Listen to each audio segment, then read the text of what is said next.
Hello, my creative friends. I'm Heather North from heatherscreativeblessings.com. It's been a while since I've been able to share with you guys. My camera broke in December, so I had to get a new camera and I'm just trying to figure it out.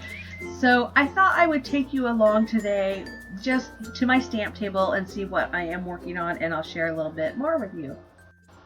What I have here is some squeezed lemonade distress ink and my mini blending tool.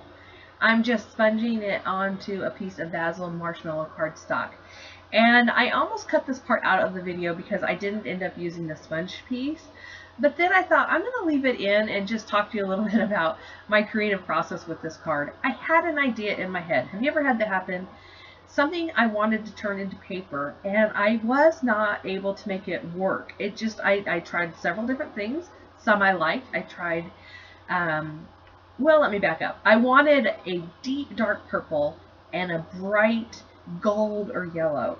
And so I started with purple in the background and spritzed on some gold shimmer mist. And it was really pretty, but it wasn't a striking contrast, and I didn't think it would show up very well in the pictures for you guys.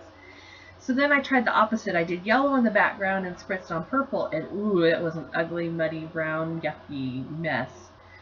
And here you saw with the sponging, it was too light for what I had in my head. So I went direct to paper and just took that ink pad directly to my cardstock, swiped it, and then some of it's a juicy pad, some of it was pooling, so I just took my blending tool and blended it out. But by going direct to paper, I got that vibrant yellow that I was going for without just using a piece of yellow cardstock. I'm not sure why I didn't want to use a piece of yellow cardstock, but I didn't. I'll get back to that in just a second. I want to move on to my next step and show you that was a sneak peek from the new Stamp of Approval collection, Young at Heart collection. It's coming out later this month or early next month. I believe that stencil is called Harleen. I'll have a list on my blog post, so look down below for that. And here I've switched to a non-porous surface. This is just a craft mat. You could use anything that's non-porous. And I have some Dreamweaver's white embossing paste, and I took some Wilted Violet Distress ink and I just smushed it into my grid mat, scooped out that embossing paste onto the ink, and then I'm using a craft knife to just kind of smush it and blend it together. It was pretty light that first time around, so I'm doing it again, smushing the ink and blending it, and I'll do it one more time. And then I'll decide that it's just not dark enough. So let me get back to what I was saying here. Sometimes things just don't work out the way you have it in your head. And when you're experimenting, you're really only losing paper, but you might be gaining some new techniques, some new ideas. You might come up with a different combination that you hadn't experienced before. And I think that is part of the joy of crafting. So here I decided that Wilted Violet just wasn't getting dark enough. So I grabbed some seedless preserves and smushed it up in the upper right hand corner. But seedless preserves can sometimes come out a little bit raspberry pinky along with the purple, and I didn't want that color. So I only took half of my purple and smushed it over into there. And I thought, oh yeah, this is the color I am going for, finally. So I don't know if you would need to use that Wilted Violet first and that's why it worked, or if I should have just started with the Wilted Violet. But anyhow, this is what I came up with. One of the things to keep in mind too, if you're experimenting and something isn't working out, is you are also learning. You're learning something that doesn't work and that it might not be worth trying again. In my case, I probably won't try adding purple on top of yellow with distress sprays or shimmer mist, because it wasn't working. But it did work the other way around. So I'm just cleaning up this craft mat with the excess. I used a baby wipe. That's all you really need. I'm going to pull back in my direct to paper yellow and that Harleen stencil. Isn't that awesome?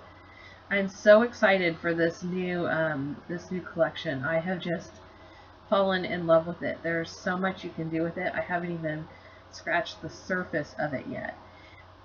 Here is another thing that didn't work. I am filming on my table, my dining room table, And it's my first time filming since before Christmas, and I don't have all my supplies out here, so I thought I'll just use a post-it note. It did not work. Post-it tape works, masking tape works. I ended up just holding it into place, but the post-it notes really didn't work. This is one of my favorite ways to use stencils. I just picked up the embossing paste with my craft knife and spread it over the stencil. This embossing paste, if you never used it before, it kind of reminds me of whipped frosting. It's smooth and very easy to work with. There are so many techniques though for using stencils. I had no idea until I started watching the lessons over at Stamp Nation. They're doing a class right now that will become available for sale, but for right now it's free to all Stamp Nation members, and I am learning so many things that you can do with stencils, and it's exciting because I already have so many stencils at home, and I'm finding new ways to use them. So after I cleaned this up, I didn't want the embossing paste that I had colored with the wilted violet there on the left to go to waste, so I quickly did another piece of cardstock with the direct-to-paper technique, and I'm going to take this same Harleen stencil. I did not clean the stencil off because it has that deep dark purple, and I thought it might be nice just to have a little variation so it wasn't quite so solid. And even if it pulled that darker purple in, it would give me more of the dark purple I had been going for. So I just took my craft knife again, and this time I'm not spreading it out as smoothly. I'm not going all the way to the edges with everything. I wanted to give it more of a grungy, distressed look. And there, see that? I'm sorry about the focus issues. My new camera just didn't want to focus right there. But there is such a difference. Let me pull in that darker one that I did first, and the lighter color, as well as just not going to the edges. It gives it a different look. You see more of the diamonds on the left and more of the oval negative space on the right. There are so many possibilities of what I could create with these two backgrounds. Here's a sneak peek at one of the cards that I've made so far. I just die cut it out with the My Favorite Things cross stitch squares, and you'll spot another couple of sneak peeks from the new stamp of approval on there. Did you look closely? Did you blink? Thank you so much for joining me today. If you like this video, be sure and give me a thumbs up, and be sure to check out my blog for the rest of the things that I do with these backgrounds. I'll see you later. Bye.